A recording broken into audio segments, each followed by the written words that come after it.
Ferrari's 2026 engine program may end up deciding far more than lap time.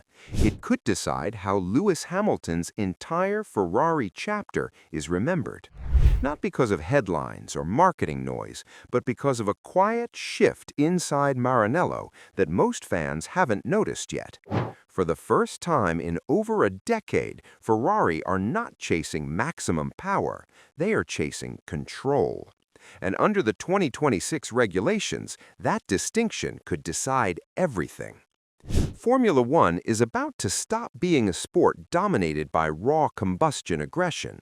With the removal of the MGU-H and a near 50-50 split between electrical and combustion power, the engine is no longer a single weapon. It becomes a system that must behave predictably across an entire race, not just deliver peak numbers on a dyno. According to multiple technical sources inside Ferrari, this is where their thinking has changed. The focus isn't on how much power the engine can produce, but on how consistently it can deliver and recover energy. The MGU-K, now the single most important performance element of the power unit, is reportedly achieving stable recovery figures across long cycle tests without the thermal spikes that defined Ferrari's past failures. That matters more than raw output, because 2026 will punish instability harder than any regulation reset before it. If energy recovery fluctuates, lap time disappears. If thermal behavior drifts, strategy options collapse, and Ferrari has lived that nightmare before. For years, their biggest weakness wasn't creativity, it was correlation. Simulations that looked promising but failed on track. Concepts that worked on paper and collapsed under race stress. What makes this engine different isn't just efficiency, but alignment. Early dyno data is reportedly matching simulation models with a level of accuracy Ferrari simply did not have in 2019, 2020, or even 2022. And when engineers trust the data, everything changes. Development stops being reactive, updates stop being guesses, progress accelerates. That shift toward trust-driven development is especially critical under the 2026 cost and testing restrictions. Wind tunnel time, CFD allocations, and dyno hours are more limited than ever. Teams no longer have the luxury of brute force iteration. Every development step must be precise, validated, and strategically timed. Ferrari's improved correlation means fewer wasted upgrades and more targeted gains, a quiet but decisive advantage over a long season. There's also a deeper technical implication that hasn't been discussed enough. With the removal of the MGU-H, turbo behavior becomes far less forgiving.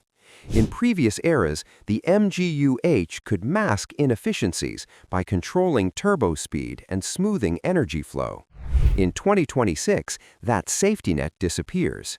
Any instability in combustion or turbo response feeds directly into the electrical system and then into drivability. Ferrari's apparent success in stabilizing thermal and energy behavior suggests they've solved a problem many teams are still wrestling with. Battery management is another key factor. The increased reliance on electrical power means batteries will operate closer to their thermal and discharge limits for longer periods. Overheating doesn't just reduce power, it forces conservative deployment strategies that compromise racecraft. Ferrari's long-cycle stability hints at robust inverter cooling, optimized cell chemistry behavior, and software control that prioritizes consistency over peak bursts. These are not headline-grabbing details, but they define whether a driver can attack late in a stint or is forced into energy-saving modes. This philosophy also aligns closely with Hamilton's feedback-driven driving style. Hamilton has always excelled in cars that communicate clearly, where throttle input, braking, and deployment behave predictably lap after lap. In recent years, his frustration has often come from cars that change balance depending on energy state. A power unit that behaves consistently across deployment phases could restore a level of confidence he hasn't had since the early hybrid era. Perhaps most importantly, Ferrari's engine-first approach reduces operational risk. Strategy calls become simpler when energy models are reliable. Engineers can commit to aggressive plans without fear of sudden thermal degradation or deployment failures. Over a 24-race season, that reliability can be worth more than outright qualifying pace. In a grid expected to be tightly packed under the new rules, the teams that minimize unknowns will survive best. Ferrari's 2026 engine doesn't promise dominance, but it promises clarity. And clarity, in modern Formula One, is often the difference between fighting for wins and fighting confusion. That confidence explains Ferrari's most radical decision for 2026. They didn't design the car first and adapt the engine later. They built the entire concept around the power unit. Cooling architecture, side pod volume, suspension packaging, floor airflow, everything flows outward from the engine itself. Reports suggest Ferrari are confident enough in thermal efficiency to run much tighter cooling layouts. That unlocks aerodynamic freedom most teams can only dream of. Less drag, cleaner airflow to the diffuser, more consistent downforce during energy deployment. This is invisible performance, the kind that never trends on social media, but decides championships. For Lewis Hamilton, this project arrives at exactly the right moment.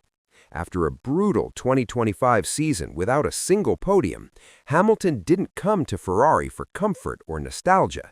He came for coherence, a car that behaves the same on lap 5 as it does on lap 45, a power unit that doesn't force him to drive around limitations. Ferrari's decision to place a dedicated energy management specialist on the pit wall working directly with Hamilton tells you how seriously they're taking this. In 2026, drivers won't just race competitors, they'll race energy curves. Deployment timing will affect overtakes, tire life, and defensive positioning. Hamilton's greatest strength has always been race intelligence, and Ferrari's engine philosophy appears designed to amplify that strength, not fight it. None of this guarantees championships. The risks remain enormous. Sustainable fuels alter combustion behavior. Electrical loads push batteries and inverters to their limits. Weight margins are tighter than ever. But Ferrari has done something fundamentally different this time. They've reduced uncertainty. And in a regulation reset of this scale, reducing uncertainty can be more valuable than chasing peak performance. If Ferrari's engine behaves the way internal data suggests, it won't just make the car faster, it will make it trustworthy. And for a 7-time world champion searching for one final defining chapter, trust may be the most powerful performance upgrade of all, something that could quietly shape Lewis Hamilton's legacy long after the numbers are forgotten.